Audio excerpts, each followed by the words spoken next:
Поздрав до гледачите на телевизија Ирис во целиот овој регион од Источна Македонија и се враќаме со вообичајните емисии Отворено на тема. Зборуваме отворено затоа што само така може да се разговара. Ние сме медиум, телевизија, не сме пропагандна куќа, а на тема се разбира, инаку разговорот би бил како во парламентот, секој зборува што сака. Сепак ние не сме парламент, туку телевизија.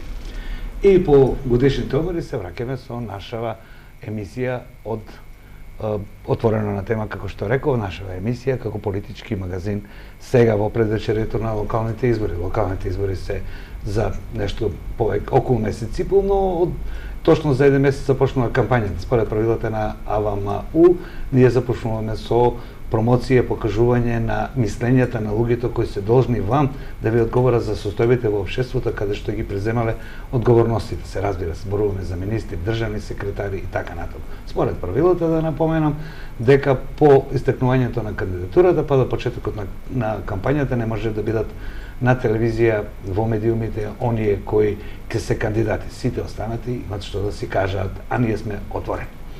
Оно што може да го направиме како заклучок за овие неполни 3 месеца од како е новата влада, тоа е дека неколку точки се така немногу експлоатирани во јавноста, од опозицијата или од позицијата. Седно, различни се разликуваат само според ставот околу тоа. Тоа е министерот за надворешни работи и интересно министерот за здравство. Затоа јас со добра волја на актуелниот министер се обидов да го поканам.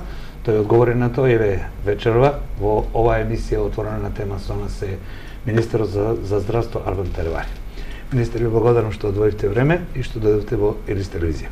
Чест и задоволство прв пат доаѓам во ваша телевизија, меѓутоа искрено изгледа убаво и пријатно се осеќам. Така, одговорите ги го ценуваат моиве гледачи и вашиви, нашиви сите сограѓани кои го очекуваат одговорот од тоа. Да го започнеме прво со овој наш разговор со еден документ кој владата пред 2 дена го донесе, се вика акционен план до крајот на 2017 година за контрола и увид во работата на институциите од здравството, кој ќе ги спроведува Фондот за пензиско и Министерството за здравство. Денес сте во Штип. Во склопот ли на овој документ е вашата посета на институциите од здравството? Не е во склоп на тој документ, меѓутоа и во тој правец ќе работиме заедно со екипата, тимот што ми се во Министерството за здравство, нормално заедно со заменик министерот и државниот секретар, тоа ќе го спроведуваме. Мојата посета е како посета на повеќе болници што ги извршувам, ги правам во цела Македонија, значи повеќе сум бил концентриран во Скопје, ете денеска бев во Штип, во наредните денови сигурно ќе одам еден ден во Битола, сигурно и Прилеп ќе го посетам, тие што имаат тенденција да бидат регионални болници.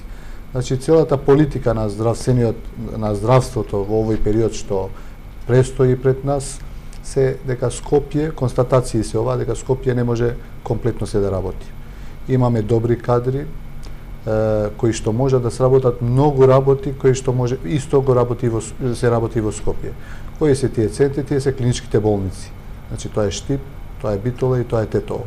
Ако им дадеме на овие болници да можат да работат повеќе, ја мислам дека имаат човечки ресурси за да го сработат тоа и во Скопје може да препратат само од овие болници. Значи сите градови околу Штип, околу Битола и околу Тетово прво треба да ги препратат сите болни прво во клиничките болници и ако тие проценат дека овие пациенти се за Скопје, тогаш тие ќе бидат филтерот што ќе ги испратат пациентите понатаму за во Скопје. Денеска ја посетив болницата во Штип прв пат. Јас сум бил често во Штип на семинари, на работилници. Меѓутоа денеска тоа што го видов, да ви кажам право, се згрозив. Од што? Јас сум 20 години лекар. Значи сум посетил повеќе болници како предавач на медицински факултет и како доктор. Меѓутоа не сум имал прилика да ја посетам болницата во Штип. Денеска сум згрозен во какви услови работат моите колеги во Штип и во какви услови се лекуваат пациентите, односно граѓаните од Штип. Можете ли да направите кратка компарација, бидејќи како лекар сте ги видели на најдолно место е оваа болница која носи име клиничка болница? Ова е најдолно, најлошо што сум видел јас како лекар. Не велам дека сум посетил сите болници, меѓутоа од тоа што е посетено и пред да бидам како министер, значи пред да бидам министер, во болници кај што сум бил, на слична состојба се само ми се чини Кичево и Штип. овие се услови кои што се мизерни. Иако од претходната гарнитура на власт слушавме често дека многу им значи Штип, дека инвестираат, ја нарекуваат клиничка болница, инвестираат во нов универзитет, инвестираат во инфраструктура. Се тоа било, значи, се тоа било само магла пред очите на граѓаните. За жал ова го констатирам. Условите, значи, сигурно во ветеринарни станици во околните држави нема вакви услови. Гарантирам и најодговорно го тврдам. Не очекував ова да го видам, мада за физикалниот третман, физикалната терапија кај што е Центарот за физикална рехабилитација, кажува дека е мизерно, навистина. Значи, ја би ги поканил сите тие од бившата власт, посебно од ВМРО, да ги поканат бившите министри, што беа нивни, и да ги однесат во Центарот за рехабилитација. Значи, тоа е, тие правеа луксус во центарот на градот Скопје, значи имаме мермер и секакви камења скапоцени. Во владата кај што седиме, фотелите ни се од преку 1000 евра вредат. Условите кај што седел бившиот премиер се луксус, што го нема во цела Европа. Условите во парламентот се луксузни, а народот што живее во градовите кои што се меѓу поголемите во Македонија, болниците се во страшни и мизерни услови. Би ги замолил пред да држат пресконференции кога ни бараат интерпелација на нас. Ете, јавно ги повикувам челниците на ВМРО од Штип да ги поканат своите челници во партијата да дојдат, а и зошто не и Тодоров и Груевски, да видат како изгледаат болниците во Штип. Болницата во Штип.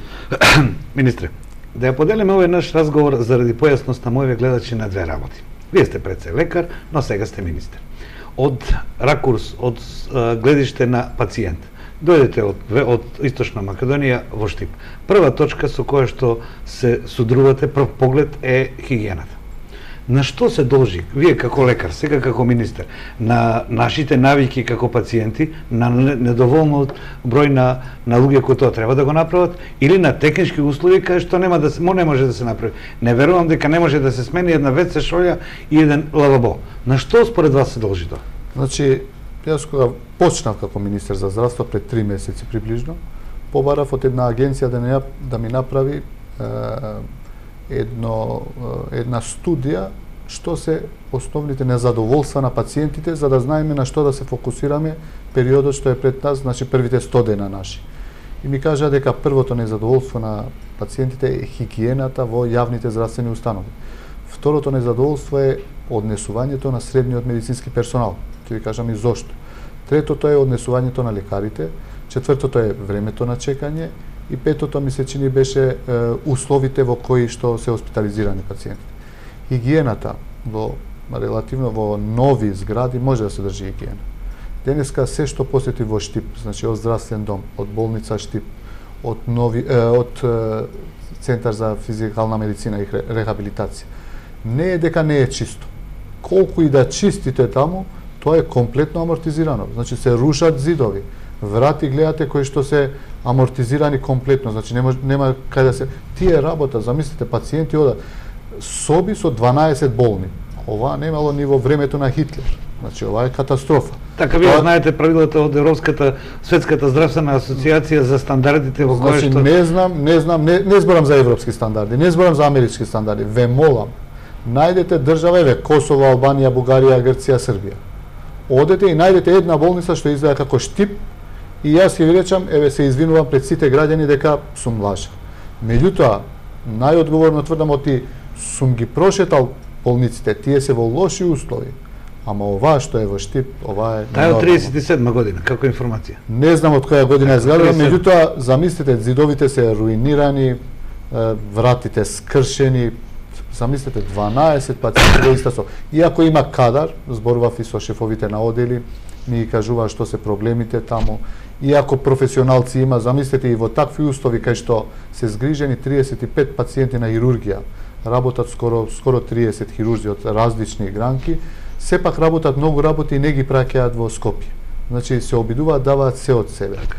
И после ја видовме и новата зграда која што се гради и ние како министерство ќе дадеме се од себе за да помогнеме оваа зграда што побрзо да влезе во функција. Ми кажа и кај што треба да се смести акцелераторот поради непознати причини не функционира и не се продолжува градбата. Јас како министер за здравство, заедно со мојот тим, нормално, ќе направиме се што можеме за да помогнеме новата зграда да влезе што побрзо во функција за бенефитот од тоа го осетат граѓаните на Штип, па зошто а не и граѓаните околу во регионот. Така, ова болница е цела Источна Македонија. Министре, првата точка, рековте дека хигиената е на такво ниво за кое што не треба да зборуваме, условите се такви. Како ќе се подобри? Ќе треба да ја чекаме новата болница или ќе се најдат средства барем дотогаш да имаме некакви услови? Периодот размислуваме, правиме cost-benefit анализа, што би било ако ангажираме надворешни фирми да се одговорни за чистењето на болници, меѓутоа немаме се уште анализата која што ќе ни потврди повеќе ни се исплатува вака, односно дали да продолжиме со стариот систем. Според мене како доктор, како човек, мислам дека треба и секаде во светот е така и во Европа, надворешни фирми се одговорни за хигиената во болниците. Место да плаќаме чистачи, подобро тие чистачи ги вработуваат тие фирми и тие со се дезинфициенси, со сите средства и салите и сите простори, тие би биле одговорни. Нормално еден дел од буџетот кој што оди во болницата, тие ќе ги оделат за да платат такви фирми. Во почеток планирам неколку болници во клинички центари и сакам Тетово и Штип, од таму имам најповеќе жалби од пациентите дека не е чисто, хигиената е на... Што ќе правиме со овие што сега се вработени таму, министре? Бидејќи ако направите договор со надворешна фирма, значи, а веќе имате условот за да направиме договор со надворешна фирма ќе бидат сите тие што се вработени како хигиеничари да бидат ангажирани и да им се обезбеди сигурно дека ќе останат толку колку што имаат решенија во тие фирми. Значи без тоа нема да направиме договор. Ќе се јават сигурно повеќе фирми кои што ќе ни обезбеди ваков услов. Прв услов ќе ни биде тоа. Меѓутоа пред се ми е грижата за граѓаните да не остане никој без работа. Меѓутоа втора работа ми е хигиената да функционира како што треба. Значи оваа не се дефинитивни работи, размислуваме во овој правец. Така. Интересно размислувањето наше е да го представиме на гледачите. Министер, втората точка ми е многу интересна. Со тоа се среќаваме сите ние како луѓе, како потенцијални пациенти или како пациенти. И досега со кога да сум разговарал, никој досега не ми е кажал како вие што велите, но е голема тема за размислување. Вие велите средниот кадар, однесувањето на средниот кадар не само да не е за пофала, туку поплаките на министрите ви се најчесто тоа намрштени медицински сестри, болничари и така натаму. Вашето искуство како доктор, како лекар, како медицинско што велите? Зошто е така? Прекрасно праша. Зошто во приватните болници истите македонци сестри и болничари функционираат безпрекорно и зошто во државните болници се разочарани и пациентите не се задоволни од нив. Се поставува прашање, не е различен народ, исти луѓе. Ги анализиравме платите. Платите се разликуваат 10 до 20% во приватните во однос повисоки се.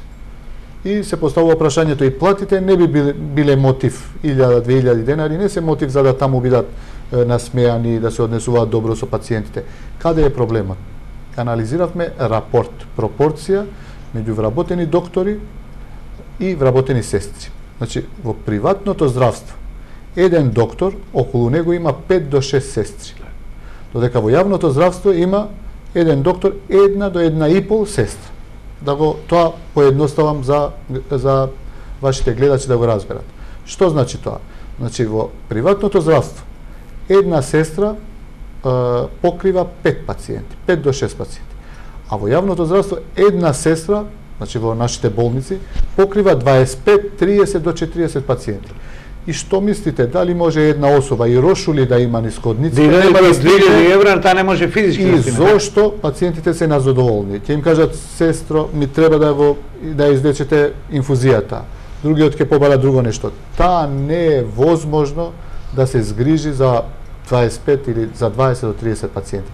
А ако вработиме повеќе среден медицински персонал, значи истите тие луѓе, ако се одговорни за 4-5 пациенти, тие ќе можат да ги имаат во предвид и да контролираат 4 до 5 пациенти. И што ќе биде?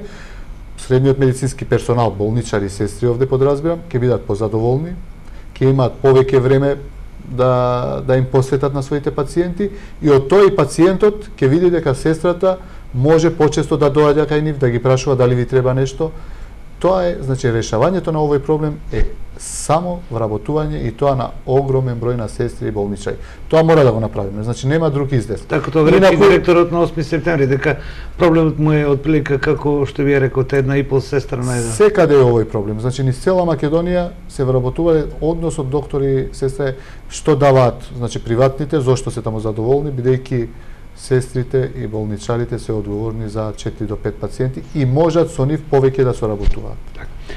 Министре, доаѓаме до втората точка, вие што кажавте од посетата, а тоа е положбата на медицинските лица. Само во минатата година од Светската здравствена асоциација, од вас, лекарите во Македонија, во Србија, во Хрватска, која е член на Европската унија, прочитав еден куп на документи во кој што се анализира положбата во 21. век на лекарот, на докторот. И овде имаме низа на решенија, низа на проблеми. Каде го гледате вие овде кај нас проблемот на незадоволството на лекарите? Ајде да видиме со лекарите, не со специјалистите кои доаѓаат на работа. Значи јас ќе почнам. Еве, они има еден проблем, вам ни се обратија околу специјализациите. Јас ќе почнам како лекар, ќе ви зборам, кој што пред 3 месеци дежураше и работеше во амбуланта како сите мои други колеги. Незадоволствата не се само од лекарите, незадоволства се и од другиот медицински персонал. Истото незадоволство со нас го делат и сестрите, медицинските сестри, и болничарите, и административниот кадар што работи во болниците. Во што се состои нивното незадоволство? Значи, имаат работа. Ако во приватна клиника некој прегледува 5 до 6 пациенти, кај нас се прегледува 40 до 50, тоа го правев јас. Ако некој дежурството му се плаќа, јас земам за дежурство 700 денари.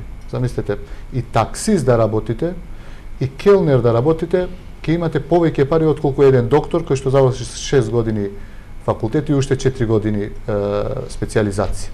Да не збориме и работно искуство. Една сестра, знаете колку зема дежурство? 150 денари. Тоа е жалосно, значи го нема никаде тоа. И како очекувате таа медицинска сестра после дежурство да биде задоволна? Плюс тоа, тие се во бројчано се многу малку. Значи работата овертајм, вишок од време и не им се плаќа ништо од тоа. Значи што правиме? Имаме фрустриран медицински персонал, нема да речам доктори. Изморени од работата, прегорени, неплатени, разочарани, кои што може има некаде да може да бега. Само во последните 4 години од Македонија се избегани 1000 доктори. Значи веќе ние имаме сериозен проблем со кадарот. Имаме недостаток на гинеколози, анестезиолози. Значи секој кој што е помлад малку, се гледа себе си, може да учи јазик, си бега, не останува тука. Замислете, ни дојде работата повеќе кадри да ни бегаат во Србија и во Хрватска, не во други држави. Имаме кадри кои што одат во Турција нагоре од Западна Македонија. Значи ние имаме сериозни проблеми кои што мора да седнеме, мора да ги разговараме, веќе ги разговараме сериозно, значи и за плаќање на дежурство да бидат достоинствено, не велам да бидат луксузни, и за плати на лекари кои што стои во владината програма и покачување на плати на другите здравствени работници. Значи не само како порано, покачувај плата на лекари 10%, другите ќе нема да зборат ништо. Мора и сестрите да ги мотивираме, мора и болничарите, тие со нас работат. Мораме и административните работници кои што работат заедно со нас, кои што се, како да речам, што ни помагаат во комплетното функционирање на здравството. Така да проблемот не е само докторите. Проблемот е целиот сите здравствени работници кои што се вкупно 29.000 во Македонија. Во оваа анализа која минатата година по семинари на Балканот се презентираше, постои едно вакво размислување. Јас ќе се одам како новина само кратко да ви ја представам сликата, одговорот ќе биде ваш. Незадоволството на граѓаните од судството резултираше со покачување на платите, знаете, правосудниот систем.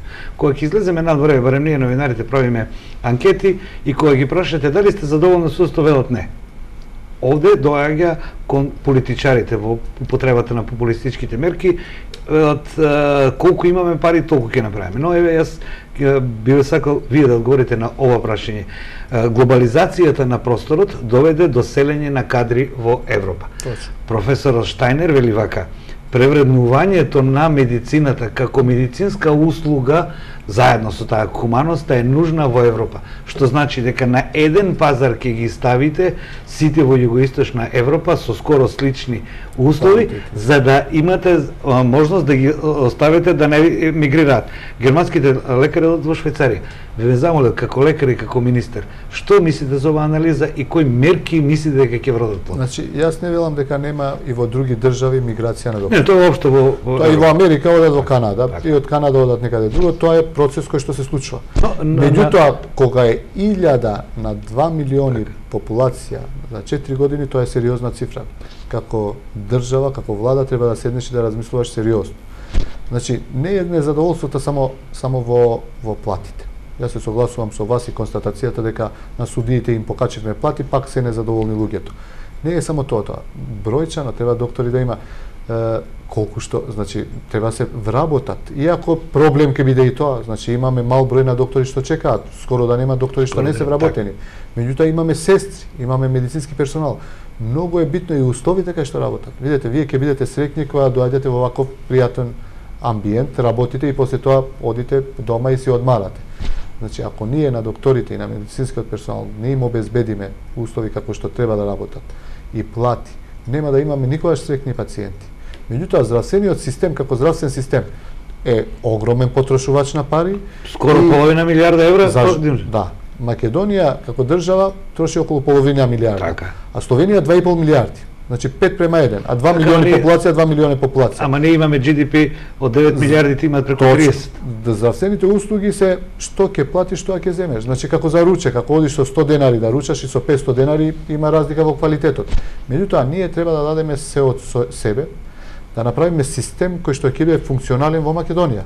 Ние сме, верувајте, мала држава, малце да не се злоупотребува, да не фрлиме пари во луксус. Можеме да го средиме, за мене е многу битно образование и здравство. Ако имаме добро здравство и добро образование, верувајте, оваа е држава која што ќе има огромни инвестиции. Ако успееме ние да влеземе во евроатлантските интеграции, да биде регија, ова е срце на Балканот. Значи, секој кој што доаѓа во овој дел на Европа да инвестира, Македонија е најдобро место. Само треба да им обезбедиме сигурност дека правилата на игра ќе функционираат и државата е сигурна. Јас се надевам дека оваа влада, како реформска влада, ќе успее да влезе во тие интеграции, посебно во НАТО, и после тоа јас ви гарантирам дека ќе има огромни инвестиции во Македонија. Но сепак ние системот мораме да го наместиме да функционира. Нефункционирањето на системот произведува лоши последици. Еве, например, ај одселењето на докторите. Ви имате една изјава вчера, ако не се лажам, дека имаме најава на како трет дел од мојот разговор со вас, трет дел од прашањето, имаме најава на докторите кои отидоа во приватно здравство дека ќе се вратат. Да. Околу 30 доктори кои што работат во приватни здравствени установи веќе се имаат јавувано и покажуваат интерес да се вратат во јавното здравство, што е добар импулс, добар знак. Па некој ќе рече има и од ваму што одат, има, меѓутоа бројот е скоро не се отидени 3-4 доктори, а ќе се вратат 30. Тоа е со однос 1:10. Ние имаме хипертрофирано, значи многу развиено приватно здравство, кое што функционира перфектно, со исти луѓе и исти пациенти. Ама е хипертрофирано. И хипотрофирано, да, значи комплетно девастирано и дегенерирано јавно здравство. Значи никаде во регионот немате луксузни болници како во Македонија. Знаете, дел од буџетот од нашите пари одат во тие приватни болници. Ја не сум против нив. Дури мислам добро што постојат. Ни даваат пример како може јавното здравство да функционира, да се огледа, да гледа како тоа функционира и да го имплементира овде. Значи има и идејата јавно-приватно партнерство во одредени делови на здравството, кој што е, да речам, луксузно здравство, по бањи, по центри за рехабилитација, во одредени сегменти. Меѓутоа пак мора да имаме јавно здравство. Ако немаме, ние сме социјална држава. Убаво е што постојат тие. Меѓутоа 90% на граѓаните не се во можност да одат во приватните ординации. Затоа мојот фокус, јас сум министер и на приватните и на јавните. Мојот фокус ќе биде поголемиот пари од буџетските средства, тие што го плаќаме ние, јас, секој од граѓаните, да одат таму кај што користат 90% на пациентите услугите. Да одат во јавното здравство. Ако имаме добро јавно здравство, верувајте, и приватните ќе функционираат уште подобро, а ќе има и подобра соработка меѓу приватните и јавните. Не би сакал да спомнувам дека се случуваат и бизнис сделки меѓу приватно и јавно, што не е коректно, и ќе се обидеме преку законски решенија тоа да го оневозможиме. Значи, наскоро ќе им дадеме можност со новиот закон, нормално тоа ќе биде после 5-6 месеци, докторите да избираат да можат да работат и после времено.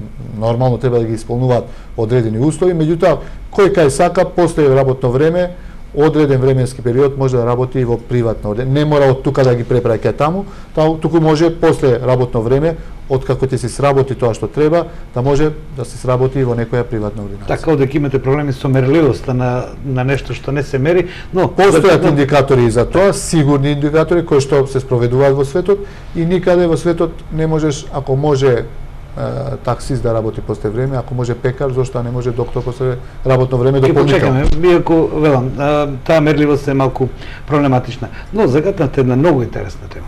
Вракањето на моралот во етиката во Република Македонија. Без морал нема држава. Можеме да зборуваме што сакаме и во вашиот и во мојот народ. До сега, она што ги одржава на овие народи е специфичната висока етика. Сега, ме инспирираше вашиот одговор. Одеднаш почнавме да не им веруваме на лекарите, да не им веруваме на медицинските сестри, тие да не им веруваат на пациентите, сите незадоволни. Кога 2007 година се донесе законот за двојни директори, објаснувањето беше отприлика вака. Можноста на човечкиот фактор во водењето на болница да се сведе на минимум, затоа што показателите покажувале дека фармацеутските куќи лесно ги корумпираат директорите со купување на лекарства, на препарати, така кои тие ги препорачуваат на пациентите. Овде имаме недоверба. Како тоа да го вратиме? Еве сега велите вториот директор нема потреба. Значи, многу е битна категоријата морал. За жал, во Балканот генерално, а посебно во Македонија, таа категорија е атрофирана. Скоро да не постои. Никому ништо значи, не верува. Кога ќе речете политичар, ова жалосно може да констатираме, или кога ќе речете полицаец, судија, овие се институции. Министерот е институција, не е Арбе, не е Васко. Тоа е институција. И ние треба да веруваме во институции.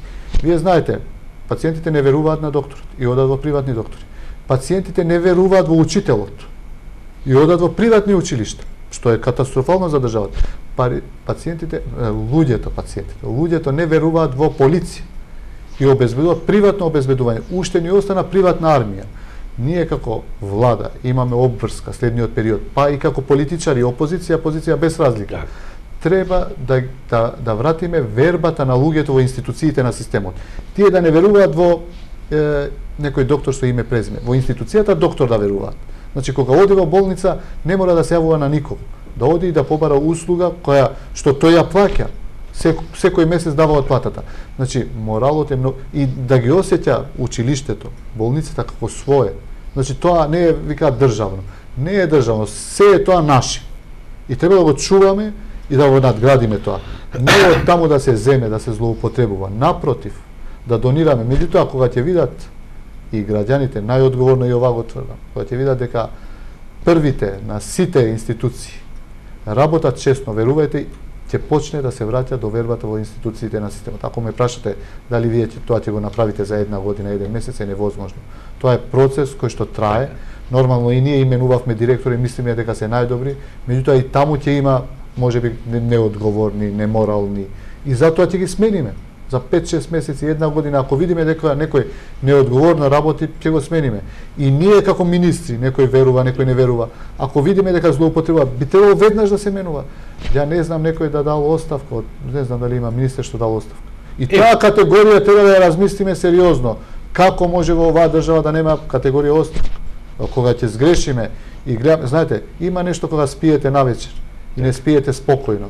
Полошо од тоа нема, тоа не се лекува. Повторно кон етиката. Но, бидејќи сте лекар, доктор, морам да ви го поставам ова прашање, господине министре. Зошто во Македонија, сега сте во позиција на министер, член на влада сте, зошто во Македонија струката не се прашува, туку политичарите?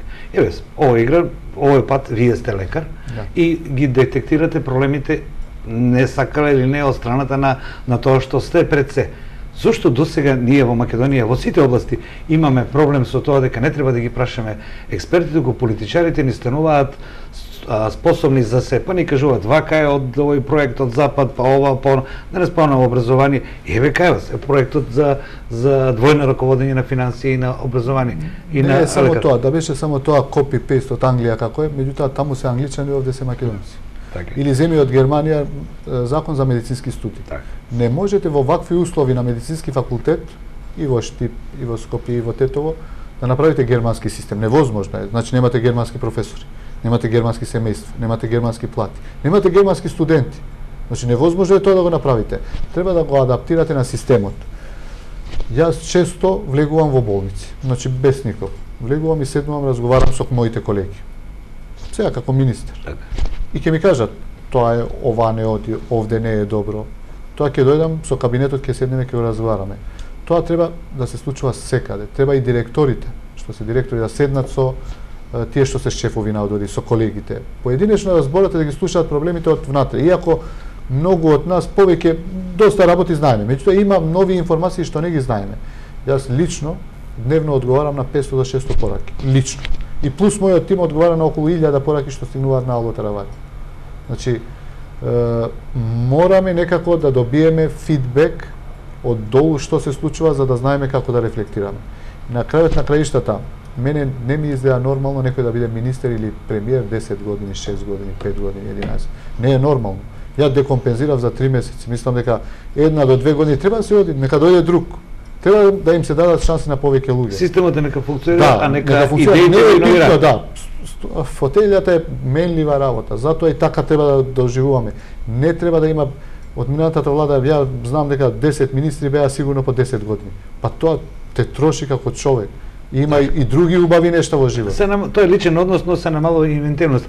Овде, министре, да ве прашам уште една многу интересна тема, која ја следам некаде тамо од 2008 година, а тоа е зафаќањето на средствата од придонесите кон Фондот за здравство и кон Фондот за пензиско, нели беше 37% заедно со персоналецот, да не го разглобуваме оној дел, се намали процентот кој одеше за здравство. Е сега во просечна плата од Македонија, да кажеме дека не просечна од 20.000, некаде 1000 и, ако не се лажам, 500 денари одат на здравство.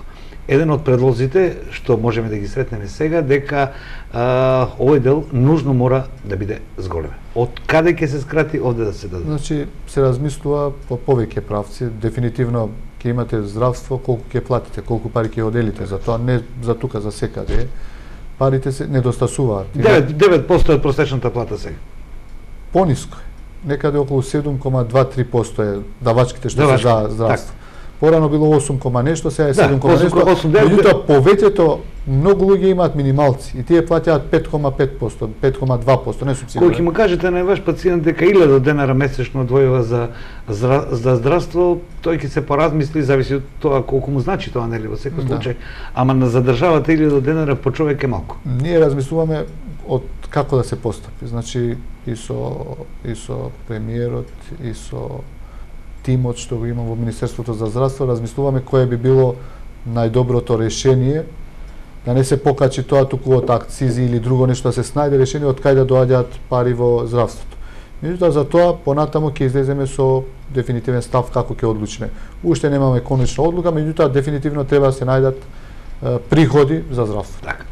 Министр, последен дел од нашиот разговор е модата во светот, не е мода, туку веројатно голема анализа, а тоа е место здравство, здравствени услуги. Само за мој гледачи да кажам дека Соединените американски држави минатата година од одсекот здравство, од пружење на здравствени услуги беше трета доходовна гранка, веднаш по војната индустрија и не знам која е втора. Но трета е огромна, се зборува за некои 120 милиарди долари, огромни средства. Што мислите вие, се грижили, се водили здравството кон таква формулација, здравствени услуги, наместо нашето чувствување за здравството како сервис на нашето тело? Јас сум за опцијата повеќе да има како во бивша Југославија што беше, секој да има здравствено осигурување, секој да добива во секој момент, меѓутоа на жал тоа веќе не може да функционира. Освен одредени држави кои што се богати, посебно скандинавските држави, Швајцарија, постојат такви системи кај што секој за секој го плаќа. Ние како Македонија ќе треба нешто да направиме комбинирано, значи одредени делови од здравството да бидат под капа на државата без тоа е солидарниот дел, вакцинации, школско за школски деца, за стоматологија што е за деца. Меѓутоа останатиот дел мора да одеме на јавно-приватно партнерство. Како што е примарното, тоа функционира релативно добро и фармациите. Зошто? Зошто ние купуваме услуги. Фондот и ние заедно како Министерство за здравство, колку пациенти се прегледаат, толку. Еве капитација за 1000 пациенти месечно е толку. Мораме и во секундарна и во терциерна да изнајдеме решение од сите болници како во приватните. Фондот купува услуги. Колку операции на катаракта имате? 10. Еве за 10 толку прифаќаме ние. Дополнителното некако плати пациентот.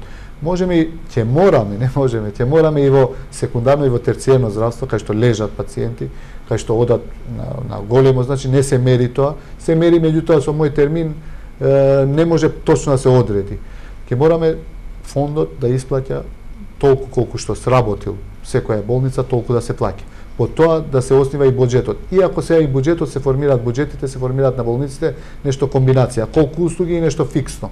Меѓутоа, трендот и сите показатели ни кажуваат дека во иднина ќе мораме да се пренасочиме како во примарното здравство и скоро секој е задоволен. Ако има 500 пациенти зема помалку пари, ако има 2000 пациенти зема нешто повеќе, ако има 4000 пациенти зема повеќе. По глава на пациент така плаќа Фондот за здравство. Овој начин ќе мораме, значи услуги, колку што сме дали, толку да ни плаќа фондот. Сега мора да поставам 3 кратки прашања од вашите пациенти, мои сограѓани од регионот, бидејќи се загрижени, вие сами рекоте за состојбата во клиничката болница. Првото прашање е, прашај го министерот, има ли решение за постојаните гужви, постојаните стоење, чекање, редови? Пронешиот министер го предложи мој термин. Што вие ќе смените? Значи, во мој термин ќе направиме одредени промени, меѓутоа чекање има во здравството во цел свет. Ние дури ако има нешто добро што сме наследни од претходниот министер, времето на чекање е релативно мало. Македонија е лидер во Европа со кратко време на чекање. Значи, ако се чека во светот 3-4 месеци за магнетна резонанца, во Македонија се чека 1 месец. Ако за електромиографија во светот, тоа не се хитни состојби. Меѓутоа, ќе можеме да најдеме со дополнителна работа на лекарите, ќе можеме да изнајдеме решение. Да се даде кој сака брзо, а не итна некоја процедура, може да го доплати тоа на болницата, тоа ќе бидат дополнителни приоди за болницата и да се изработи после работно време, нормално со тоа ќе се награди докторот кој што треба да заврши во 3, а тоа ќе го сработи во 3,5. Така ќе има добро и за пациентот, и за клиниката, болницата односно, а и за лекарот кој ќе сработи таа процедура. Размислуваме во овој правец за да ги намалиме гужвите.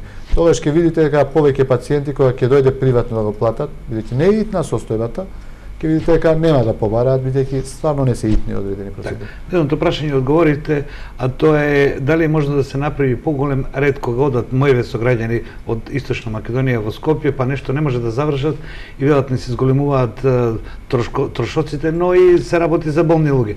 Отидеме во Скопје на некое оделение, па не стигнеме, па се враќаме назад или не кажат за 2 дена, 3 дена. Отприлика ова е истото прашање. Мој термин е систем кој што релативно добро функционира, луѓето кои што се работат таму се релативно добри, може ми има недостатоци кои што го работиме заедно со група на лекари, кои што секојдневно сме работеле со тоа, тие ми се советници за да ми кажуваат што не е добро за да го поправиме тоа.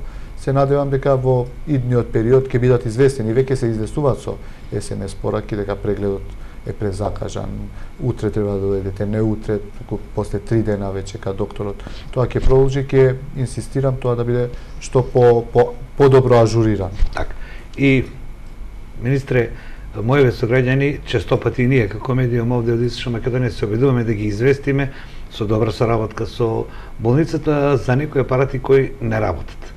Еве, вие бевте денес во посета, мои сограѓани прашуваат што е со ангиографот, зошто таква скапи апаратури не работат по 20, по 30 дена. Имаме објаснување од директорот дека се работи за бирократски процедури и така натаму. Поопшто се враќаме на довербата на крајот на кревите. Меѓутоа, мои сограѓани, пациентите, тоа малку ги интересира. Ти имаат болки и отидат да завршат. Таа услуга им треба, да. Точно така. Значи, скапите апарати имаат и скапи делови. Знаете дека болниците имаат ограничен буџет. Меѓутоа и процедурата за да се набави нешто треба тендер 2-3 месеци да се чека и таква е процедурата што такви се законските норми. Меѓутоа, Но законот ги донесува парламентот, а ние сме граѓани Република Македонија. Зошто да не се направи специфична процедура за работи за од кои што да ги страдат?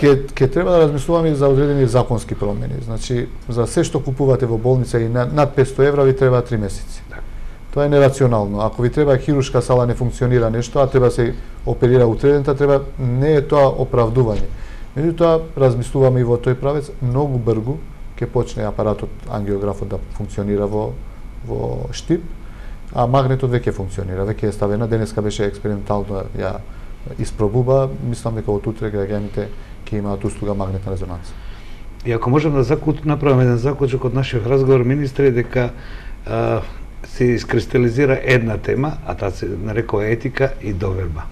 Она што не недостасува во општеството воопшто, а во здравството бидејќи сензибилно се работи за повредени, за болка, тоа е основната базата и Хипократовата заклетва е базата. Сметате ли дека во општество, во нашава заедница ќе мораме многу повеќе да се грижиме за довербата и за одговорноста за морал? Инаку сите овие мерки што вие кажувате ќе бидат краткорочни. Ова е процес и здравството е традиција, ни треба време, меѓутоа сите од нас треба да почнеме од хигиеничарот, од болничарот, од сестрата, до докторот, до специјалистот, до професорот, да почнат да работат во овој правец. Ја реков, ќе направиме кампања за да се кажат не само лошите работи меѓу доктор и пациент, бидејќи во таа болница, во Штип и во секоја болница можеби има и 2-3 неубави работи или 10, меѓутоа има 100 убави приказни.